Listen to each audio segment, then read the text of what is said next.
Bonjour mon ami et bienvenue à ta formation Découvre ta fondation spirituelle. On est rendu à la capsule numéro 4 et c'est vraiment une grande joie et un grand privilège pour moi de pouvoir t'aider à poser les fondements spirituels pour ta vie chrétienne avec le Seigneur. Et la capsule numéro 4 aujourd'hui, on va parler de découvrir ou découvre Dieu le Père. Ça va suivre après, ça va être Dieu le Fils, Dieu le Saint-Esprit. Et je pense que c'est important pour toi de découvrir qui Dieu est. Et on va voir les trois aspects de la Trinité de Dieu, le Père, le Fils et le Saint-Esprit.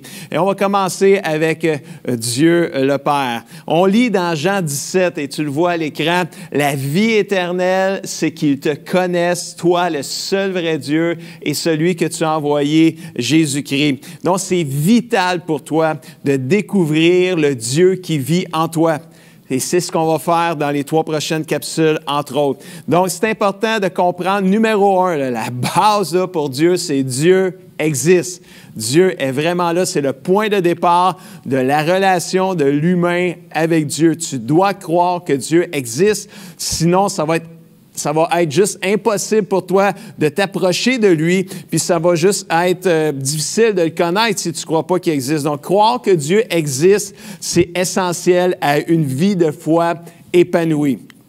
Hébreux 11, verset 6 dit, « Sans la foi, il est juste impossible de lui être agréable, car celui qui s'approche de Dieu doit croire qu'il existe et qu'il récompense ceux qui le cherchent. » Donc, c'est un must, si on peut dire ça, l'expression anglophone. Il faut que tu crois que Dieu existe, c'est le point de départ. Ensuite, on va regarder des aspects de Dieu, des attributs de Dieu, des qualités de Dieu qui vont t'aider à comprendre qui Dieu est, vraiment le Dieu que tu aimes et le Dieu qui vit en toi. Premièrement, Dieu est omniprésent. Donc, on voit ici omniprésent, le mot, la partie omni de omniprésent. Omni veut dire tout. Donc, Dieu est présent partout. Il est omniprésent. Il est présent partout en même temps. Dieu est présent dans toute sa création. Il n'est aucunement limité par elle. Et juste ça, là, ça nous démontre toute la grandeur de Dieu. C'est une source de consolation pour toi, le croyant, car Dieu est celui qui est toujours présent. Peut toujours venir à ton secours à n'importe quel moment. Dieu est toujours avec toi. Et ça, c'est vraiment super. Mais en même temps, c'est une source de joie, de consolation, mais de mise en garde aussi, parce que si Dieu est présent partout, donc tu ne peux pas échapper à Dieu. Alors, en même temps, ça t'aide à faire attention aussi, à faire attention à ton comportement, à tes paroles, parce que Dieu te voit. Dieu te connaît, Dieu est présent partout. Rien n'échappe à Dieu, Dieu te voit en tout temps, tout le temps. On le voit dans le psaume 139, verset 7, qui dit « Où aller loin de toi? Où fuir loin de ton regard? Si je monte au ciel, tu es là. Si je me couche au milieu des morts, te voici. » C'est comme le Seigneur est tout le temps là.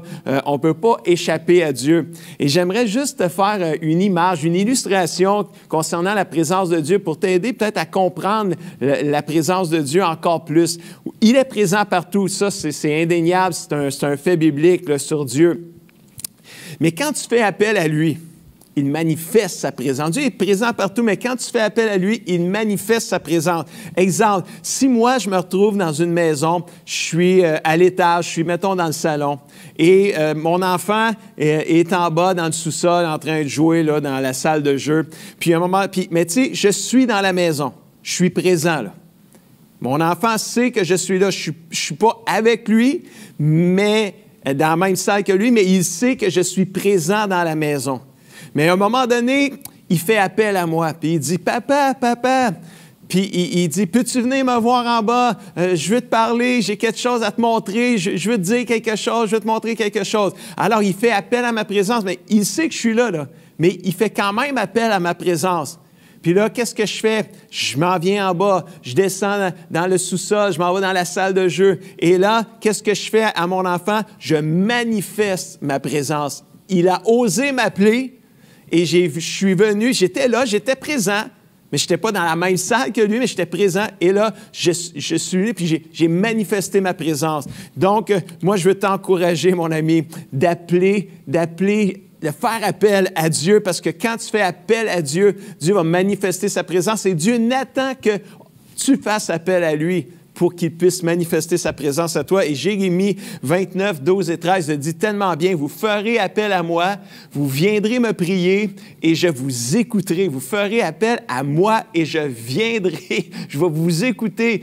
Vous me chercherez, vous me trouverez. Oui, je le déclare, moi le Seigneur, si vous me cherchez de tout votre cœur, je me laisserai trouver par vous. » Dieu est omniprésent, mais quand on fait appel à lui, il manifeste sa présence. C'est super merveilleux, ça. Dieu est aussi omniscient. Alors, toujours le mot « omni » qui veut dire tout, et le mot « scient » veut dire connaissance, la science, connaissance. Donc, Dieu a une connaissance infinie. Dieu connaît tout. Il n'y a rien qu'il ne sait pas. Il se connaît lui-même.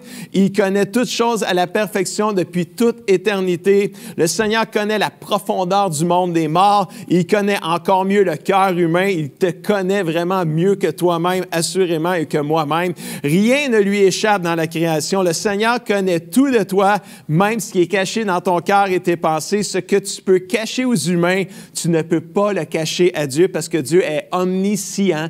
Il connaît tout. La Bible dit dans Hébreux 4.13, « Rien n'est caché pour Dieu. Tout ce qu'il a fait se présente ouvertement devant ses yeux. Son regard découvre tout. C'est à lui que nous devons rendre des comptes. » Et Matthieu 10.30 dit, « Dieu connaît même le nombre de tes cheveux. » Alors, c'est juste pour te dire, Dieu est omniscient, omniprésent. Et troisièmement, Dieu est omnipotent. Ça veut dire quoi? Le mot omni, encore une fois, tout. Potent qui veut dire puissance, tout ce qu'il est capable de faire. Donc, Dieu peut tout faire. Dieu est tout puissant.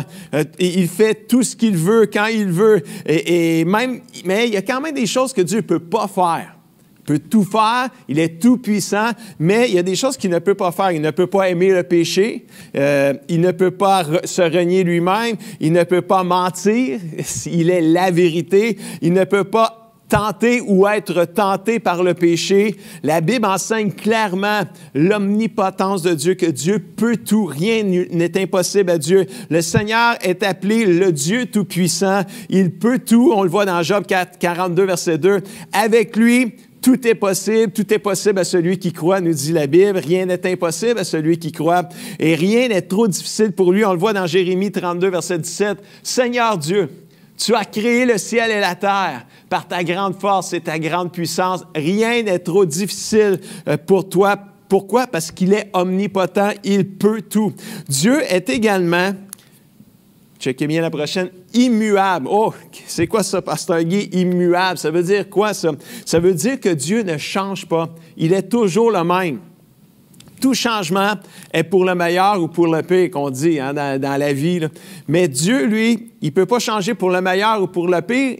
Il est parfait. Il ne change juste pas. Il est absolument parfait. Il ne change pas quant à son caractère. Il ne change pas quant à sa puissance, quant à ses promesses. Ses promesses sont oui, amen. Il est fidèle. Il ne change pas quant à son amour. Son amour est éternel. Dieu est parfait et ne change pas. Il est toujours le même hier, aujourd'hui, éternellement. Et on le voit dans Hébreux 13, verset 8. Jésus-Christ est le même hier, aujourd'hui et pour toujours. Malachie 3.6, le Seigneur, il dit, « Je suis l'Éternel, je ne change pas, je suis toujours le même. » Donc, on voit que Dieu est immuable. Dieu ne change pas, toujours présent, connaît toutes choses, peut faire toutes choses. Dieu est également un Dieu qui est bon, un Dieu merveilleux. Et sa bonté englobe 4 grandes qualités. Sa bonté englobe, premièrement, son amour. 1 Corinthiens 13, qui est le chapitre de l'amour, je t'encourage à le lire.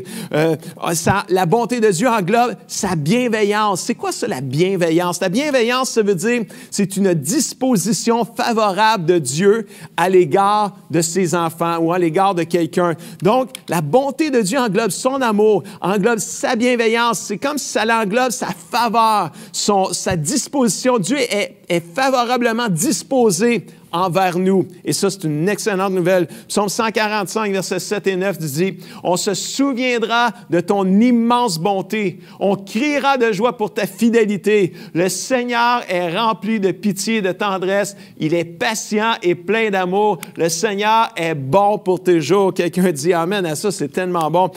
On voit que la bonté de Dieu englobe son amour, sa bienveillance, sa miséricorde. Savais-tu que la miséricorde de Dieu, c'est la pitié par laquelle Dieu pardonne aux coupables? Donc, quand on dit que Dieu est miséricordieux, ça veut tout simplement dire que Dieu est rempli de pitié, de compassion pour celui qui est coupable, prêt à lui pardonner, prêt à le relever. Et ça, c'est vraiment la bonté de Dieu même. Et le quatrième aspect de la bonté de Dieu, c'est la grâce de Dieu, cette faveur non méritée que Dieu accorde à ceux qui demandent pardon, qui se repentent de leurs péchés. Marc 10, 18 confirme la bonté de Dieu. Jésus dit, « Pourquoi m'appelles-tu bon? » Personne n'est bon si ce n'est Dieu seul. Dieu est bon. Et septièmement, Dieu est aussi un Dieu qui est grand, très grand. Dieu est trop grand pour être pleinement et parfaitement compris par les humains sur la terre, tellement la grandeur de Dieu est grande. On le voit dans Romains, le texte à l'écran, versets 33 et 36. Dieu est vraiment grand. Sa sagesse, ses pensées sont vraiment très profondes. Personne ne peut connaître ses décisions, personne ne peut comprendre ses projets. Tout vient de lui, tout existe par lui et pour lui. À Dieu soit la gloire pour toujours. Dans la présence de Dieu, l'enfant de Dieu fléchit les genoux et l'adore. L'omniscience n'est pas ignorante. Ça veut dire quoi? Pourquoi l'omniscience n'est pas ignorante? Parce que Dieu sait tout. L'amour n'est pas indifférent parce que Dieu aime éternellement. L'omnipotence n'est pas impuissante parce que Dieu est tout-puissant et il agit. Et là, je viens de te dresser un portrait sommaire de qui Dieu est, le Dieu qui vit en toi, le Dieu que tu aimes, le Dieu le Père. Là, je viens de te dresser un portrait très, très sommaire. Il y a tellement à apprendre sur Dieu le Père que je pourrais faire plusieurs capsules là-dessus, mais je vais m'arrêter là aujourd'hui. Puis, je veux t'encourager à relever le défi de la formation. Le défi de la formation, découvre ta fondation spirituelle, est très simple. C'est lis, médite, les versets de la capsule. Alors, je t'encourage à réécouter la capsule, à prendre des notes, écrire les versets, aller les lire dans ta Bible, à les méditer. Mais ce qui est important, demande au Seigneur de t'aider à les pratiquer, à les mettre en pratique dans ta vie de tous les jours.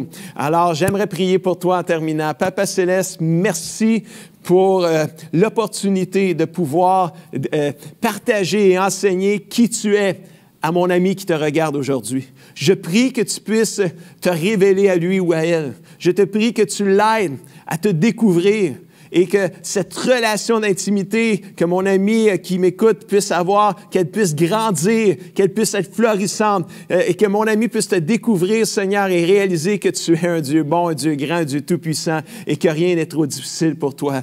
Viens stimuler sa foi au nom puissant de Jésus, je le prie. Et tout le monde dit Amen et Amen. J'espère que tu as aimé cette capsule et si c'est le cas, si tu penses que ça peut aider quelqu'un aussi, partage cette capsule-là avec cet ami-là ou ces amis-là. Et sur ce, je te dis à la prochaine capsule.